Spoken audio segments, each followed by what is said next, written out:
Hello, இந்த வீடியோவில் நம்ம என்ன பார்க்க போகிறோம் அப்படின்னா a pentagon pyramid section of solidsல ஒரு pentagon pyramid incline to VP cut பண்ணோம் அப்படின்னா எப்படி இருக்கும், எப்படி ட்ரூ ஷேப் ஆஃப் செக்ஷன் வரையணும் அப்படிங்கிறத இந்த வீடியோவில் பார்க்க போகிறோம். Okay, let me start the problem now. A pentagonal pyramid of base height 30 mm and axis height of 65 mm is resting on HP on its base. அதாவது 35 mm சைடு இருக்க 65 mm height இருக்க ஒரு pentagonal pyramid HP மேல rest ஆகிருக்கு. எப்படி rest ஆகிருக்குன்னா அதோட base கம்ப்ளீட்டாக rest ஆகிருக்கு. With an edge of the base is parallel to VP. அந்த பேஸ் எட்ஜோட ஒரு எட்ஜ், பேஸோட ஒரு எட்ஜ் எப்படி இருக்கு அப்படின்னா VPக்கு பேரலா இருக்கு அப்படின்னு சொல்லியிருக்காங்க. Okay, and it is cut by a plane 45 degree to VP and 8 mm away from the axis. Draw the sectional view and true shape of the section. Okay. So இப்போ இந்த ப்ராப்ளமோட டேட்டா எழுதணும் அப்படின்னா இட்ஸ் அ பென்டகோனல் பிரமிட். அதோட side என்ன அப்படின்னா 35 mm and 65 mm. Resting condition ஹெச்பியில் rest ஆகிருக்கு. என்ன ரெஸ்ட் ஆகிருக்கு அப்படின்னா பேஸ் ரெஸ்ட் ஆகிருக்கு. பேஸோட ஒரு எட்ஜ் வந்து பேரல் டு விபி இருக்கு. கட்டிங் பிளேன் எப்படி இருக்கு அப்படின்னா இன்க்ளைன் டு விபி இருக்கு. இன்க்ளைன் டு விபி எவ்வளோ அப்படின்னா 45 டிகிரி இருக்கு.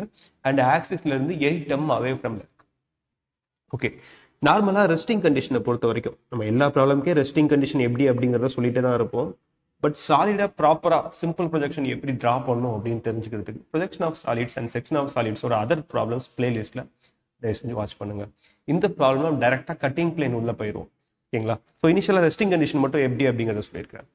ஸோ ரெஸ்டிங் கண்டிஷனை பொறுத்த வரைக்கும் பென்டகனில் 3 கேட்டகரியாக பிரிக்கலாம். இந்த 3 சான்ஸ் தான் இருக்குது நார்மலாக ப்ராப்ளம் கேட்கறதுல.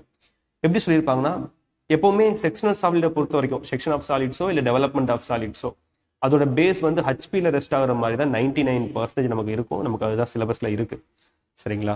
அண்ட் ஸோ பேஸ் ஹெச்பியில் வரைகிறப்போ பென்டகனை எப்படி வரையலாம் அப்படின்னா இந்த மாதிரி 3 விதமாக வரையலாம். ஒன்று வந்து பேரலல் டு விபின்னு சொல்லியிருப்பாங்க. அப்படின்னா ஒரு எட்ஜ் வந்து XYக்கு பேரலாக இருக்கிற மாதிரி என்ன பண்ணலாம் அப்படின்னா ட்ரா பண்ணலாம். ஸோ இந்த கண்டிஷனுக்கு நேம் என்ன அப்படின்னா parallel to VP. One of the base edges parallel to VP. அது condition number 1. ரெண்டாவது எப்படி கேட்கலாம் அப்படின்னா one of the edges perpendicular to VP அப்படின்னு சொல்லலாம். அதாவது பேஸோட ஒரு எட்ஜ் எப்படி இருக்கும் அப்படின்னா XY லைனுக்கு பெர்பெண்டிகுலராக இருக்கும், 90 டிகிரியா இருக்கும். அது வந்து perpendicular to VP. இது வந்து ரெண்டாவது கண்டிஷன். முதல் கண்டிஷன் என்ன அப்படின்னா parallel to VP. ரெண்டாவது கண்டிஷன் என்ன அப்படின்னா perpendicular to VP. அப்போ வந்து சார் நான் வந்து இப்படி வரையலாமா பென்டகனை, அதாவது லெஃப்ட் சைடில் இருக்க எட்ஜை வந்து பெர்பெண்டிகுலர் ஆக்கலாமா? தாராளமாக ஆக்கலாம். ஏதாவது ஒரு எட்ஜை வந்து பெர்பெண்டிகுலராக இருக்கணும். அது ரைட் சைடு எட்ஜாக இருக்கலாம், லெஃப்ட் சைடு எட்ஜாக இருக்கலாம். தேர்ட் கண்டிஷன் என்ன அப்படின்னா one of the base edges parallel and nearer to VP. அப்படின்னா XY லைனுக்கு பக்கத்தில் இருக்க இந்த எட்ஜ் எப்படி இருக்கணும் அப்படின்னா பேரலாக இருக்கணும். ஸோ இந்த ரெண்டுமே பேரல் தான். இது வந்து பார்த்தீங்க அப்படின்னா the edge is far away from VP. இது edge is nearer to VP. So one of the base edges parallel and nearer to it அப்படின்னு சொல்லிட்டாங்க அப்படின்னா அப்போ நம்ம இந்த கண்டிஷன் தான் ட்ரா பண்ணணும். ஸோ இந்த ப்ராப்ளம்ல base edges parallel to VP சிம்பிளா நம்ம முதல் கண்டிஷன் தான் என்ன பண்ண போறோம் அப்படின்னா ட்ரா பண்ண போறோம். ஸோ முதல் கண்டிஷனை பேஸ் பண்ணி நான் என்ன பண்ணிட்டேன் அப்படின்னா கம்ப்ளீட்டா அதோட சிம்பிள் ப்ரொஜெக்ஷனை ட்ரா பண்ணி முடிச்சுட்டேன். சரிங்களா? அதாவது பிரமிட், பென்டகன் பிரமிடு, பென்டகனை வந்து பேஸ் வந்து one of the edges parallel, இந்த எட்ஜை வந்து பேரலா இருக்க மாதிரி வரைஞ்சிட்டேன். இது பிரமிட் அப்படிங்கிறதுனால அப்பெக்ஸ் பாயிண்டை வச்சுட்டு எல்லா கார்னர்ஸ், பேஸ் கார்னர்ஸையும் அப்பெக்ஸ் பாயிண்ட் கூட கனெக்ட் பண்ணிட்டேன். தென் எல்லா கார்னர்ல இருந்தும் ப்ரொஜெக்டார் லைன்ஸ், எல்லா கார்னர்ல இருந்தும் ப்ரொஜெக்டார் லைன்ஸ் ட்ரா பண்ணிட்டேன். ட்ரா பண்ணி மேலே பேஸ் வரைக்கும் என்ன பண்ணிட்டேன் அப்படின்னா ப்ரொஜெக்டார் லைன்ஸ் ட்ரா பண்ணிட்டு இந்த பாயிண்ட்ஸ் எல்லாத்தையும் மார்க் பண்ணிட்டேன். தென் இங்கிருந்து பார்க்குறப்போ எனக்கு எல்லாம் தெரியும் அப்படின்னா பி தெரியும். எங்கேருந்து பார்க்குறப்போ இங்கேருந்து பார்க்குறப்போ BCAD இது தெரியும். ஈங்கிற பாயிண்ட் மட்டும் ஹிடன் ஆயிரும். ஸோ ஈங்கிற எட்ஜ் மட்டும் ஹிடனாக இருக்கும். மற்ற எல்லா எட்ஜையும் கண்டினியூஸ் லைனாக போட்டுட்டு OEM மட்டும் என்ன பண்ணிக்கணும் அப்படின்னா டாட்டட் லைனாக டேஷ் லைனாக என்ன பண்ணிக்கணும் போட்டுக்கணும். இனிஷியலாக செக்ஷன் ஆஃப் சாலிட்ஸ் ட்ரா பண்ணுறப்போ எல்லா லைனையும் ரொம்ப தின்னாக ட்ரா பண்ணிக்கோங்க. கட்டிங் பிளேன் ட்ரா பண்ணதுக்கு அப்புறம் ரிமைனிங் எட்ஜஸை நம்ம என்ன பண்ணிக்கலாம் அப்படின்னா திக் பண்ணிக்கலாம். ஓகே, ஸோ இந்த ப்ராப்ளம் நம்ம டைரெக்டாக என்ன பண்ணிட்டோம் அப்படின்னா சாலிடை ட்ரா பண்ணிட்டோம். டைமென்ஷன் என்ன அப்படின்னா ஆப்வியஸாக கொடுத்துருக்க டைமென்ஷன் தான். நமக்கு என்ன டைமென்ஷன் கொடுத்துருக்காங்க அப்படின்னா 65 mm ஹைட் கொடுத்துருக்காங்க. நான் டைமென்ஷன் மார்க் பண்ணலை, ஸோ உங்க முன்னாடியே மார்க் பண்ணி காட்டிக்கிறேன்.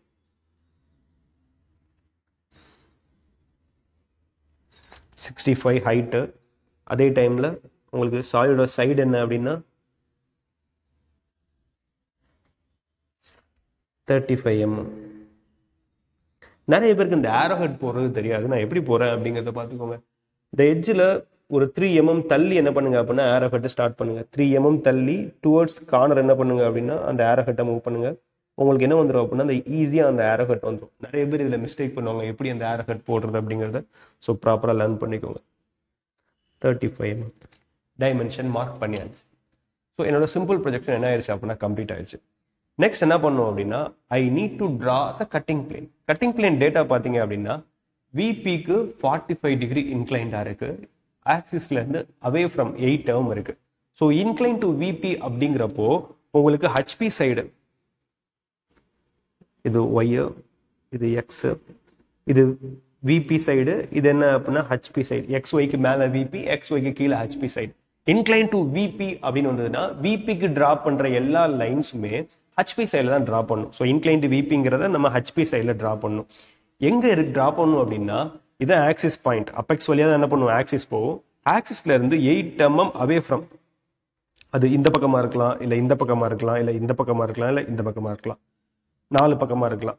இந்த பக்கம் டிரா பண்ணீங்க அப்படின்னா நிறைய சைடை கட் பண்ணி ரிமூவ் பண்ற மாதிரி இருக்கும். ஸோ இந்த சைடு எடுத்துக்கோங்க. இந்த சைடு டிரா பண்றது உங்களுக்கு கம்மியான சாலிட் ரிமூவல் இருக்கும். ஸோ செக்ஷன் பண்றப்போ நீங்க கட் பண்ணி ரிமூவ் பண்ற போர்ஷன் கம்மியா இருக்கிற மாதிரி இடத்துல என்ன பண்ணிக்கோங்க அப்படின்னா டிரா பண்ணிக்கோங்க. புரியுதுங்களா? அதாவது இதான் ஆக்சிஸ். ஆக்சிஸ்ல இருந்து 8 mm தள்ளி டிரா பண்ணும். ஒன்று இப்படி டிரா பண்ணலாம், இல்லை இந்த பக்கம், இது வலது பக்கம், இது இடது பக்கம் என்ன பண்ணலாம் 8 mm தள்ளி டிரா பண்ணலாம். இப்படி டிரா பண்ணீங்க அப்படின்னா அந்த நிறைய போர்ஷன் கட் ஆகி போயிடும். அதனால என்ன பண்ணலாம் அப்படின்னா இந்த பக்கம் ரைட் சைட் பக்கம் என்ன பண்ணலாம் டிரா பண்ணலாம். டிரா பண்ணோம் அப்படின்னா உங்களுக்கு கம்மியான போர்ஷன் தான் கட் ஆகும். சரிங்களா? ஓகே சார், நான் எப்படி கரெக்டாக 8 mm தள்ளி இங்கே டிரா பண்ணுறது 45 டிகிரி லைன் அப்படின்னா இதுக்கு ட்ரெடிஷ்னலாக ஒரு மெத்தட் ஃபாலோ பண்ணுவாங்க. இப்போ 8 mm அப்படின்னா 8 mm ரேடியஸில் சென்டரில் ஒரு சர்க்கிள் வரைவாங்க. வரைஞ்சிட்டு அந்த சர்க்கிளுக்கு டேஞ்சென்ஷியலாக 45 டிகிரி லைன் டிரா பண்ணுவாங்க. அது கொஞ்சம் காம்ப்ளெக்ஸாக இருக்கும். நம்ம அந்த மெத்தடில் போக வேண்டாம். உங்கள் ஸ்டாஃப் அதை ஃபாலோ பண்ண சொன்னாங்க அப்படின்னா you can follow that. Otherwise ஈஸியாக இருக்க ஒரு மெத்தட் இருக்கு, parallel line method. Parallel line method என்ன பண்ணுவோம் அப்படின்னா ஃபர்ஸ்ட் ஆக்சிஸ் வழியா ஒரு 45 டிகிரி லைன் வரைஞ்சுப்போம். அதுக்கப்புறம் அந்த லைன்ல இருந்து 8 mm தள்ளி இன்னொரு லைன் வரையும். ரொம்ப சிம்பிளா தான் இருக்கும். நான் என்ன பண்றேன் அப்படிங்கிறத பாருங்க. ஃபர்ஸ்ட் நான் என்ன பண்றேன் அப்படின்னா 45 டிகிரி லைன் வரைகிறதுக்காக நான் ஒரு ஹரிசாண்டல் லைன் போட்டுக்கிறேன். ஓகேங்களா? இந்த ஹரிசாண்டல் லைன் எதுக்கு அப்படின்னா 45 டிகிரி நான் லைன் டிரா பண்ண போறதுக்காக. நெக்ஸ்ட் என்ன பண்றேன் அப்படின்னா சென்டர் பாயிண்ட் ஆக்சிஸ்ல வச்சு நான் என்ன பண்றேன் அப்படின்னா 45 டிகிரில என்ன பண்றேன் ஒரு லைன் டிரா பண்றேன். 45 டிகிரில ஒரு லைன் டிரா பண்ணியாச்சு.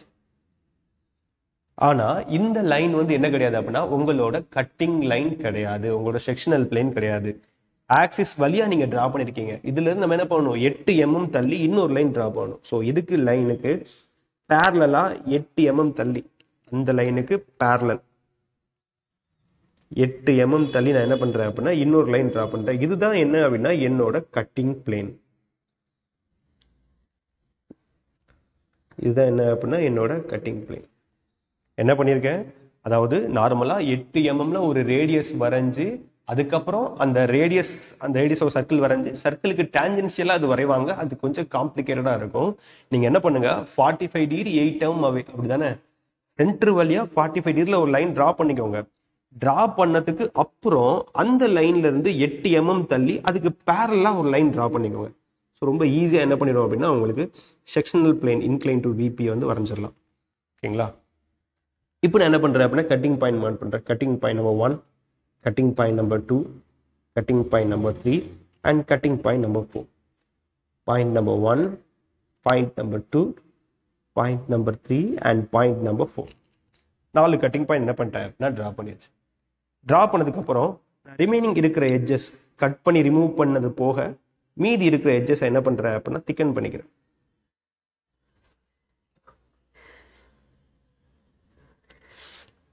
ஏன்னா ரிமைனிங் இருக்கிறது மட்டும்தான் நமக்கு தேவையான சாலிட். ஏன்னா நம்ம கட் பண்ணி போக மீதி இருக்க சாலிட் தான் நம்ம டயக்ராம் டிரா பண்ணணும். அந்த செக்ஷனல் போர்ஷனுக்கு தான் டயக்ராம் டிரா பண்ணணும்.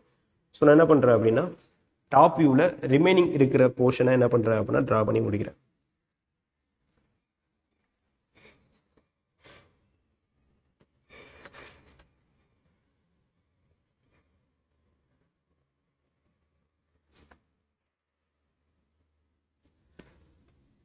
That's it.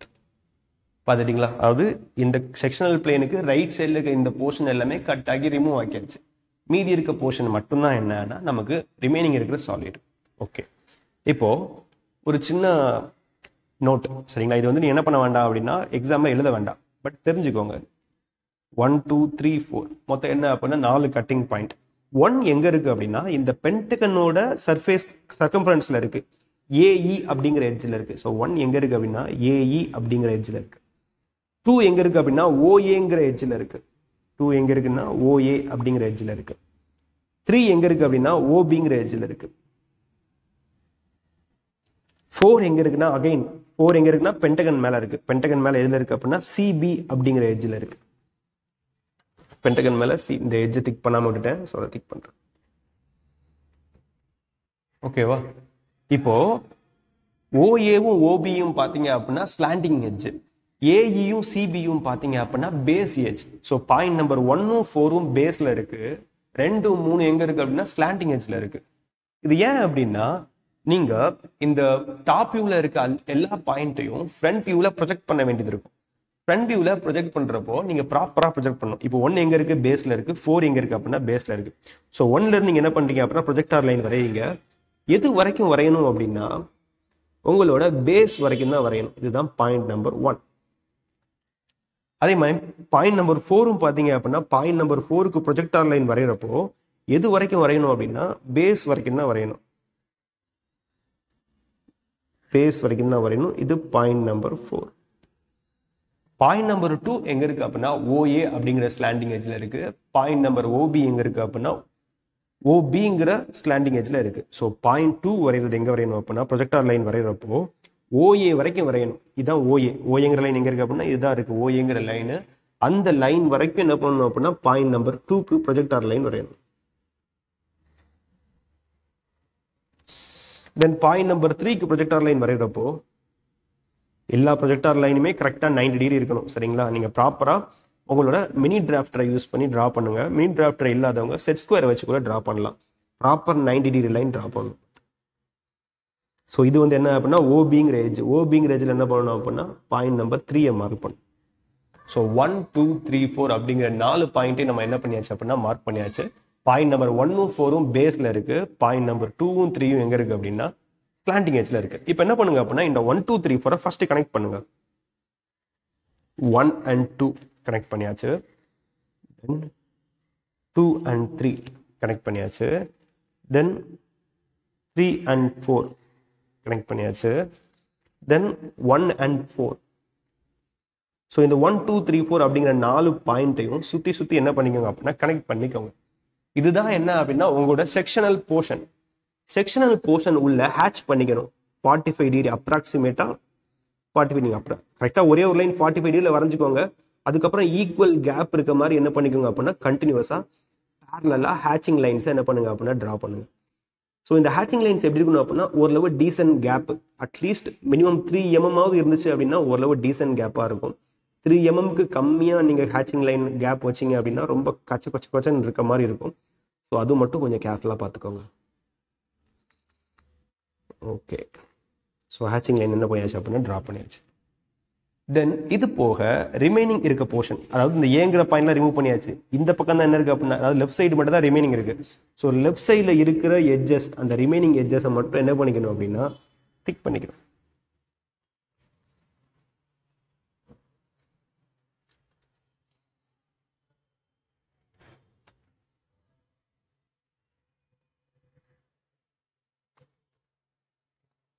தென் இந்த எட்ஜில் இது வரைக்கும் டிக் பண்ணியாச்சு. இந்த எட்ஜில் 2ங்கிற பாயிண்ட் வரைக்கும் டிக் பண்ணியாச்சு. தென் ஓஇங்கிற எட்ஜ் எங்க இருக்கு அப்படின்னா பின்பக்கத்தில் இருக்கு, அதாவது ஹிடன் எட்ஜா இருக்கு. ஸோ அதையும் என்ன பண்ணிக்கணும் அப்படின்னா ஹிடன் எட்ஜா மார்க் பண்ணிக்கணும்.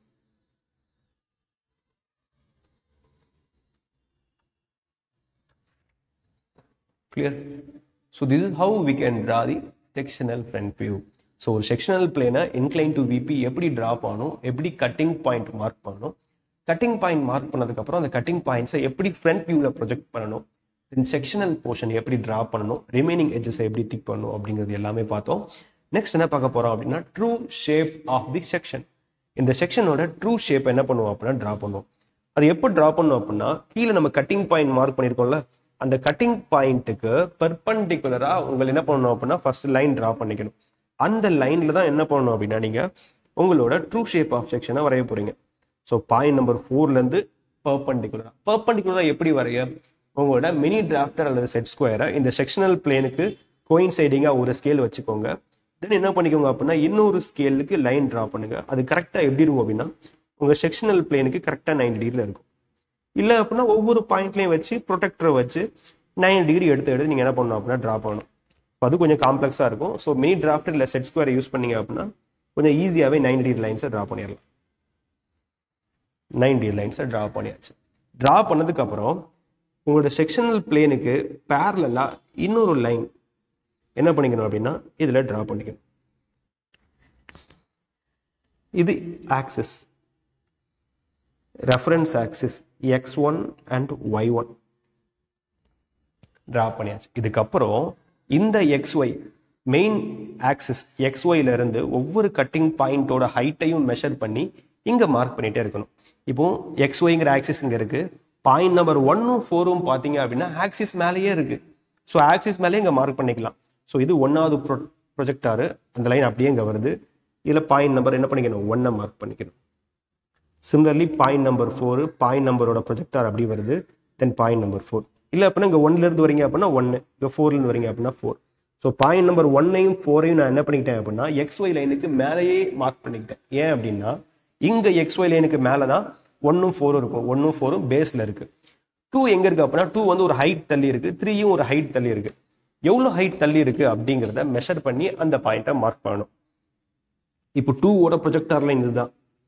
ஸோ 2வை மெஷர் பண்ணுறப்போ ஸ்லாண்டிங் ஹைட்டை மெஷர் பண்ணிடக்கூடாது. இந்த வெர்டிக்கல் லைன் இருக்குல்ல 2 வந்து எவ்வளோ ஹைட் இருக்கு அப்படின்னா 3.1 இருக்கு. அந்த 3.1 மெஷர் பண்ணிட்டு இதான் 2ஓட ப்ரொஜெக்டார். 2ஓட ப்ரொஜெக்டார்ல இங்கே வச்சுட்டு ஆர்க் அடிக்கணும். இதுதான் என்ன அப்படின்னா பாயிண்ட் நம்பர் 2. அதே மாதிரி 3 எவ்வளோ ஹைட் இருக்குன்னு பாருங்க. 3 எவ்வளோ ஹைட் இருக்கு, அதோட வெர்டிக்கல் ஹைட், அதோட ப்ரொஜெக்டார் இருக்குல்ல அந்த ப்ரொஜெக்டாரோட வெர்டிக்கல் ஹைட் ஸ்லாண்டிங் ஹைட்டை மெஷர் பண்ணிடக்கூடாது.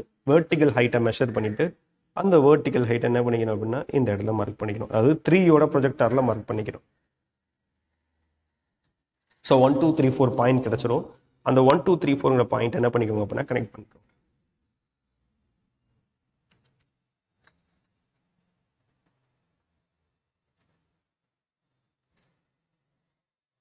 கனெக்ட் பண்ணதுக்கு அப்புறம் ப்ரொஜெக்டார் லைன்ஸ் ட்ரா பண்ணணும். Sorry, hatching lines. Hatching lines அவள்கிட்ட அப்படியே சொன்ன மாதிரி 45 டிகிரியில் ஹேச்சிங் லைன்ஸ் இருக்கணும். தென் இந்த 45 டிகிரியில் இருக்கிறது ஒரு decent gap 3 to 4 mm gap வச்சிங்க அப்படின்னா ஓரளவு டீசெண்டாக என்ன பண்ணலாம் அப்படின்னா ஹேச்சிங் லைனை ட்ரா பண்ணலாம். ஹேச்சிங் லைன் திக்காக இருக்கணுமா அப்படின்னா அப்படிங்கிற அவசியம் இல்லை. பட் ரொம்ப லைட்டாக தெரியாத மாதிரி இருக்க வேண்டாம். ஓரளவு மீடியம் திக்னஸில், அதாவது 2H யூஸ் பண்ண தேவையில்ல, H பென்சில் யூஸ் பண்ணி என்ன பண்ணிக்கலாம் அப்படின்னா ட்ரா பண்ணிக்கலாம். நார்மலாக நான் ஈஜி டயக்ராம் ஃபுல்லாகவே மைக்ரோடிப் பென்சிலை யூஸ் பண்ணுவேன். அப்படி யூஸ் பண்ணுறவங்க ப்ராப்பராக என்ன பண்ண தெரியணும் அப்படின்னா அந்த மைக்ரோடிப் பென்சிலை யூஸ் பண்ண தெரியும். எப்படி திக்னஸை வேரியன்ட் பண்ணுறதோ அப்படிங்கிற ஒரு ப்ராப்பர் ஹேண்ட்லிங் டெக்னிக் வந்து தெரிஞ்சிருந்தால் மைக்ரோடிப் பென்சிலை யூஸ் பண்ணலாம். இல்லை எனக்கு thick line thin line variation தெரியாது அப்படிங்கிறவங்க திக் லைனுக்கு HP பென்சிலையும் ரொம்ப தின்னாக இருக்க வேண்டிய லைனுக்கு 2H பென்சிலையும் யூஸ் பண்ணிங்கனாலே தாராளமாக என்ன பண்ணிடலாம் அப்படின்னா நீட்டாக டயக்ராம் ட்ரா பண்ணலாம். Okay, this is how we can draw the true shape of the section of pentagonal pyramid when a sectional plane is inclined to VP. Thank you.